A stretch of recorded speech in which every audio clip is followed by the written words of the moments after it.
संविधान के नाम पर, कानून व्यवस्था के नाम पर हमको एक ही बात कही जाती है, सब समान है।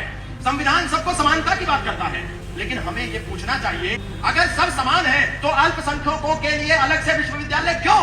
अगर सब एक हैं तो क्यों इस देश में 51,627 अल्पसंख्यक समुदायों के स्कूल चलते हैं जहां पर उनके लिए सारी सुविधा होती है? इस देश में 2,822 कॉलेजेस चलते हैं जिनको अल्पसंख्यक महाविद्यालयों का दर्जा है। इस देश में 25 से ज्यादा विश्वविद्यालय हैं जो अल्पसंख्यक यूनिवर्सिटी, माइनॉरिटी यूनिवर्सिटी का दर्जा प्राप्त है, और एक तो आपके अलीगढ़ में ही है। सर्व समाज के टैक्स के पैसे से एक अल्पसंख्यक केंद्रीय विश्वविद्यालय, अलीगढ़ विश्वविद्यालय यूनिवर्सिटी चलती है, जहां इस्लामिक लोगों को सारी सुविधा है। पैसा सर्व समाज का, आनंद केवल मुसलमान का। और वहीं दूसरी ओर 500 करोड़ रुपया हिंदू का वैष्णो देवी में गया। Vaishno Devi institute of medical excellence की स्थापना हुई, 50 एमबीबीएस की सीट निकली, और उन 50 एमबीबीएस की सीट में 42 सीटों पर मुसलमानों के बच्चों ने रजिस्ट्रेशन कर दिया, केवल 7 सीट हिंदू को मिली। यानी पैसा हिंदू का, और वैष्णो देवी इंस्टीट्यूट में पढ़ेंगे मुसलमान के बच्चे, और यहाँ पैसा सर्व समाज का, और इधर भी पढ़ेंगे मुसलमान के बच्चे। तो हिंदू कहां पढ़ेगा? हिंदू कहां जाएगा? हिंदू किसको मुंह दिखाएगा? हिंदू के लिए कोई इंटरेस्ट फ्री लोन नहीं, हिंदू के लिए शिक्षा में कोई समानता नहीं, हिंदू के गुरुकुल के लिए कोई अलग से बोर्ड नहीं, हिंदू के बच्चे के लिए कोई स्कॉलरशिप नहीं। लेकिन मुसलमानों के लिए एक अलग से बोर्ड इस देश में चलता है जिसको कहते हैं मदरसा बोर्ड। और हिंदू का बच्चा गुरुकुल में पढ़ेगा तो उसके लिए कोई अलग से बोर्ड नहीं, वो सीबीएसई, आईसीएसई और स्टेट बोर्ड से ही चलेगा।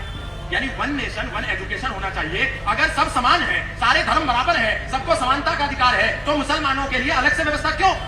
बजट में असमानता क्यों? लोन में बिना टैक्स के क्यों? न्याय में असमानता क्यों?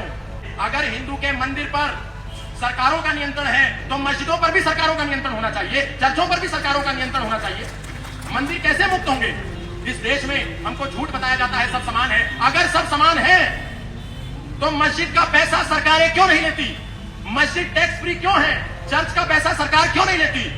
और मंदिर, बहुसंख्या में हिंदू रहते हैं, 100 करोड़ हिंदू रहते हैं, उसके बाद भी तिरुपति में जितना हजारों करोड़ आता है उसका सारा पैसा सरकार ले लेती है। तिरुपति मंदिर में ट्रस्टी कौन होगा, प्रेसिडेंट कौन होगा, समिति के सदस्य कौन होंगे, बोर्ड मेंबर कौन होंगे, इसका निर्णय सरकार करती है।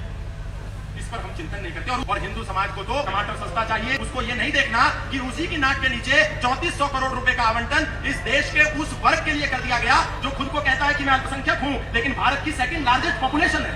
भला 25 करोड़ कोई अल्पसंख्यक होता है क्या? यूएन की रिपोर्ट कहती है वो कम्युनिटी जो पॉलिटिकल, सोशल और इकोनॉमिकल इन तीनों रूपों से सक्षम ना हो और 1% से आबादी में कम हो, वही अल्पसंख्यक होता है। यहाँ 25% हो गए, 30% हो गए, हम तब भी कह रहे हैं वो अल्पसंख्यक है। भला 25% कोई अल्पसंख्यक होता है क्या? जो 500 करोड़ रुपए का केवल एक जलालुद्दीन उर्फ छांगुर 500 करोड़ का मालिक है, हम उस समुदाय को कह रहे हैं ये इकोनॉमिकली वीक है।